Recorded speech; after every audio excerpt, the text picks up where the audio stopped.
Viewers, Rubayet VV চ্যানেলে আপনাদের স্বাগতম। আপনারা সবাই কেমন আছেন? আজকে আমি আমার সবজি বাগানে আসছি আপনাদের দেখাইতে। যেন আমার সবজি বাগানের আমি লুকটা একটু চেঞ্জ করছি। আমি একটা দরজা বানাইছি, তারপর সুন্দরভাবে বেড়া দিছি, একটু রাস্তা বানাইছি। যেন যেহেতু এখানে আমি আমার সবজি চাষ করতেছি, এখানে আপনার অনেক গাছ থাকলে, অনেকই আগাছা থাকলে এগুলোর জন্য আমি এখানে আসতে পারি না। প্রচুর পরিমাণে আপনার এখানে পোকামাকড় থাকে, সাপখোপের ভয় আছে। এর জন্য আমি একটু ভাবলাম যেন সুন্দরভাবে করি। যেহেতু এটা আমি করতেছি, এটা নিয়ে আমার সামনে ফোকাস দিতেছি, এর জন্য এটা আমার করার জন্য আমি চেষ্টা করতেছি। আজকে আমি আসছি, আমার কিছু লাউ কাইটে নিতে হইবে। আমার লাউগুলা বড় হয়ে গেছে বিক্রি করার উদ্দেশ্যে। এর জন্য ভাবলাম আমার ভিউয়ার্সদের সাথে আজকে আমি এটা শেয়ার করি। আমি এখন আমার সবজি বাগানে ঢুকবো, এটা আপনাদের সাথে আমি শেয়ার করব। আমার বাগানে আমি যে একটা বানাইছি আপনার, এখানে আমার বাগানের আমি দরজা বানাইছি। দরজাটা বান দিয়ে রাখি যেন মানুষে যেন না ই করতারে। আবার এখানে দিয়ে দরজাটা বান দিয়ে রাখবো যেন দরজাটা যেন না পড়ে যায়। ঠিক আছে, আসুন আমার সাথেই আসুন, দেখতে থাকুন। ভিউয়ার্স, আমি এখান দিয়ে সুন্দরভাবে একটা রাস্তা তৈরি করছি, কেননা যেহেতু জঙ্গলের ভিতরে, সে ভিতরে এক একটার পর এক একটা আপনার পোকামাকড়ের ভয় থাকে।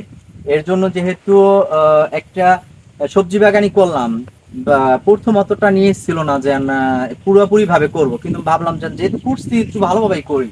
আর আমার ভিউয়ার্সরা যেহেতু আমাকে পছন্দ করতেছে, তারা আমার সবজি বাগান নিয়ে, অনেকজন আমার সবজি বাগানটা দেখতে আসে, তারা এক্সাইটেড।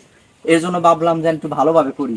ভিউয়ার্স, আলহামদুলিল্লাহ আমার যে আপনার সিম গাছে অলরেডি একটা সিম ধরছে, মাশাআল্লাহ। আমি আল্লাহর কাছে হাজার হাজার শুকরিয়া জানাই যেন আমি আমার এই কাজটা করছি, এত সুন্দর সিম হয়েছে। আমি এখন অলরেডি আইসা করছি আমার ভিতরে। এখানে কিছু সবজি যে লাগাইছিলাম বেগুনের চারা, মাশাআল্লাহ সুন্দর হয়ে গেছে। কিছু ভেন্ডিও বড় হয়ে গেছে, কিছু ভেন্ডিও কাইটে নিতে হইবে। বড় হয়ে গেছে, একদিন আসি নাই তো, এর জন্য বড় হয়ে গেছে। এগুলা ভেন্ডিগুলা কাইটে নিতে হইবে। ভিউয়ার্স, আপনারা আমাকে সাপোর্ট করবেন, আমার চ্যানেলটাকে সাবস্ক্রাইব করবেন, বেল আইকনটি বাজিয়ে রাখবেন নিত্য নতুন ভিডিও পেতে। আপনারা যদি আমার পাশে না থাকেন, আমি কখনোই আগাইতে পারবো না। আপনাদের ভালোবাসা ও দোয়া নিয়ে আমি আগাইতে পারবো।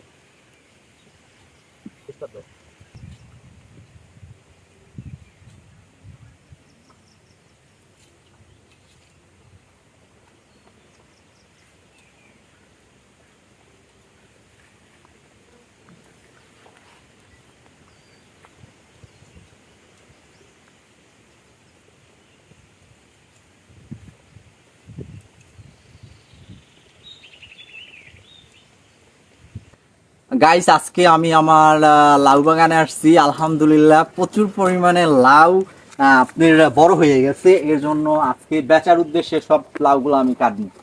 এর জন্য ভাবলাম আপনাদের সাথে আজকে শেয়ার করি। মাশাআল্লাহ, এত মাশাআল্লাহ অনেক অনেক লাউ বড় হয়ে রয়েছে। আমি তো ভাবি নাই যেন একদিন তো বাগানে আসি নাই, এর জন্য দেখতে পারিনি যেন কয়টা লাউ বড় হয়ে রয়েছে। এই দেখি যেন অনেক লাউ বড় হয়ে রয়েছে আমার।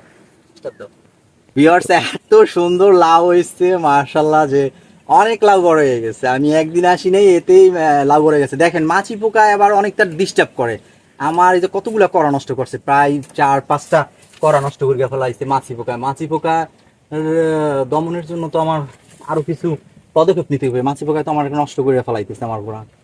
মাশাআল্লাহ অনেক লাউ বড় হয়ে গেছে। সব লাউগুলাকে কাইটে আজকে বাসায় নিয়ে যাবো। তুমি কাটবো। প্রথম অনেকগুলা লাউ কাটলাম, প্রায় আপনি 10টার মতন লাউ কাটছি প্রথম। খুব ভালো লাগলো আলহামদুলিল্লাহ। যদি এইভাবে আমি সবসময় লাউ করতে পারি আর বিক্রি করতে পারি, আমি অবশ্যই লাভবান হইতে পারবো। আমি চেষ্টা করতেছি, দেখি দেওয়ায় মালিক আল্লাহ। আপনারা আমার জন্য সবাই দোয়া করবেন, আমার সাথেই থাকবেন, আমার চ্যানেলটাকে সাবস্ক্রাইব করবেন, বেল আইকনটি বাজিয়ে রাখবেন, নিত্য নতুন ভিডিও করতে লাইক করবেন, কমেন্ট করবেন, শেয়ার করবেন। আপনারা যদি আমাকে সাপোর্ট না করেন, আমি কখনো আগাইতে পারবো না। আসসালামু আলাইকুম।